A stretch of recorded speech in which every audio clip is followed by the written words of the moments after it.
What if your entire life is just lines of code? What if the friends you cherish, the sky you see, the emotions you feel, none of it is real? Welcome to simulation theory, the idea that our universe is nothing more than a giant program, one of countless virtual worlds, and that right now, we're living inside it. It sounds far-fetched. But when the universe operates like a computer, anomalies may reveal the game behind the curtain. So are we living in a simulation?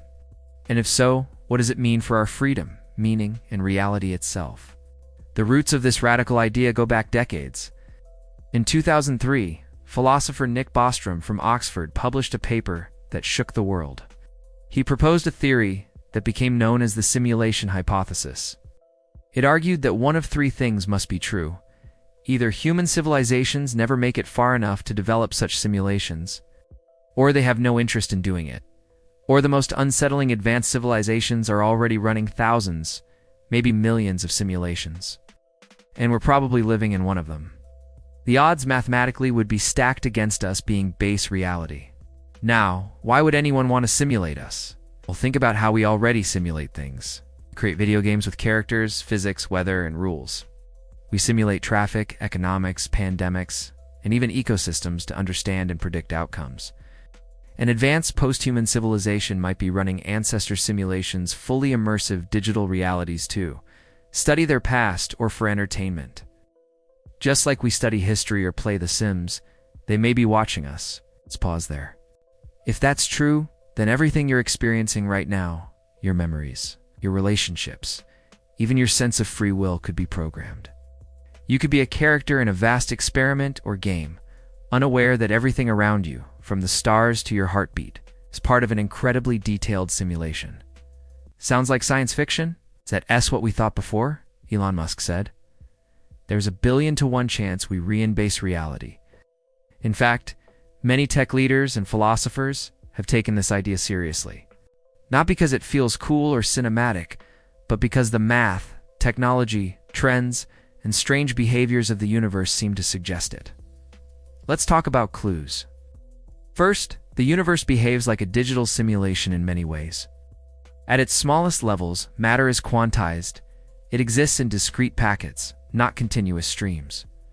Reality doesn't appear to be analog but digital. In other words, nature itself might be pixelated. Space and time come in tiny, indivisible units, almost like the pixels on your screen or the data chunks in a video game.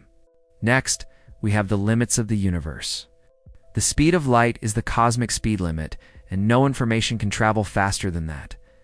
Some scientists believe this could be a restriction of the simulation, a built-in computational constraint. Just like your computer slows down when you add too many elements to a game. Perhaps the speed of light is a cap to preserve processing efficiency. Even stranger, there's something in quantum mechanics called the observer effect. Until a particle is observed, it doesn't have a definite state. It's as if the universe waits for someone to look before rendering reality. It's kind of like a video game that only loads the map area around the player. What if reality only becomes real when we pay attention? Now imagine glitches.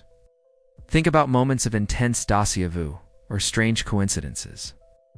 Times where reality feels off, like time slows down or a string of highly improbable events happen in sequence. Simulation believers argue that these aren't just quirks of the mind, they are bugs in the system, errors in the code. When people report things like the Mandela effect, memories of things that supposedly never happened, some say it's not faulty memory, but a patch or a reset in the simulation. On top of that, AI is getting dangerously close to replicating human thought. Neural networks can generate text, art, music, even mimic human voices.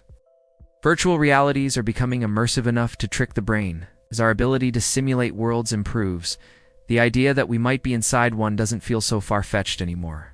It feels inevitable. So what would that mean for everything we believe in? Our laws of physics, our religions, our history, they would all be part of a program. Morality would still exist, but perhaps for different reasons. Would life still have meaning if it were simulated? Many say yes. Even if we are code, we still feel love, suffer, dream. We still experience wonder and purpose. A simulated world can be just as meaningful as a physical one, especially if we never know the difference. Still, the spiritual implications are huge. If we're in a simulation, then who created it? Is there a programmer? A team of developers? Would that be the new concept of Godin? Advanced civilization capable of building digital universes? That idea unsettles many, but others say it fits with ancient questions. If someone created us, whether it's a divine being or a post-human engineer, does it matter if they're biological or digital? The point is, we were made with intent. Of course, there are skeptics. Some physicists argue the universe is far too complex to be simulated. To model every atom, every interaction, across time and space, would require more computing power than even advanced civilizations could muster. They say that simulating conscious beings isn't just hard, it's impossible. Others point out that the simulation hypothesis isn't testable. If we are in a simulation, wouldn't it be designed to hide that fact? How could we ever prove it? Or maybe if we did prove it, the simulation would endure, we'd be deleted. That's not science. They argue that's philosophy dressed up in code. But there may be tests. Some scientists are looking at cosmic background radiation and quantum behaviors for signs of unnatural limits, evidence of a digital grid underneath it all. If space-time is granular and structured like a data lattice, that could be a clue. If the universe behaves like a system optimized for performance rather than infinite chaos. Maybe it's running on rules created by someone or something. Even if we never get proof, the idea changes how we think. Simulation theory makes us reconsider free will. Are we truly choosing our paths, or are we following pre-written scripts? Is inspiration real, or a variable firing off in a simulation? Are miracles just bugs in the system? Some say that believing in the simulation gives them freedom. It makes them feel like players in a game with the power to level up, change direction, or even break the rules. Others find it terrifying, the idea that nothing is real, that we're living in a false world. But both responses are deeply human. They reflect our need for truth, our search for control, and our endless curiosity. And here's another mind-bending thought. If we are capable of creating simulations with conscious beings in the near future, doesn't that make it likely someone else already did? If we go on to build thousands of these worlds, the math says the odds we're in the original universe are almost zero. We're probably in one of the simulations already. Now imagine what that means for your daily life. Every conversation you have, every moment of joy, grief, confusion, it could be logged. It could be part of a massive experiment. Maybe someone is watching your choices to understand how humans evolve, how societies break, how individuals love or rebel. Maybe nothing is an accident, or maybe everything is. It depends on the code. But what if the simulation isn't just about observation? What if it's a test? Maybe your responses are being evaluated. Maybe how you treat others, how you think, how you grow. That's the point.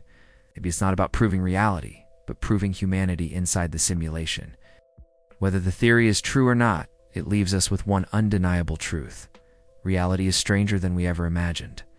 The universe is precise, mathematical, beautiful land, deeply mysterious. Simulation theory forces us to ask, what is the source of consciousness? What is existence? What is the realest thing in our lives?